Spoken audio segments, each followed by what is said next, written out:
Μια φορά και έναν καιρό, σε ένα περίφημο και πανίσχυρο κάστρο, ο άρχοντας πήγε για κυνήγι, αφήνοντας το κάστρο στα χέρια της κόρης του. Ήταν μάλιστα τόσο σίγουρος για το απόρθητο του κάστρου του, που είχε πει: «Μόνο αν ζωντανέψουν μαγειρεμένοι κόκορες, σηκωθούν απ' τη χύτρα και λαλήσουν, μόνο τότε θα πιστέψω πως το κάστρο έπεσε».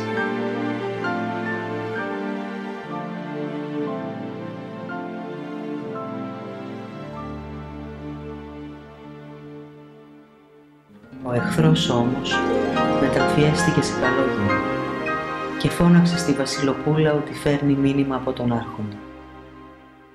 Η Βασιλοπούλα ξεγελάστηκε, έδωσε τα κλειδιά στον μεταφιεσμένο εχθρό και το κάστρο έπεσε. Αφού κατάλαβε το μοιραίο της λάθος και μη αντέχοντας την ντροπή της, διάλεξε τον ψηλότερο πύργο και έπεσε, ενώ οι μαγειρεμένοι κόκορες ζωντάνεψαν και λάλησαν.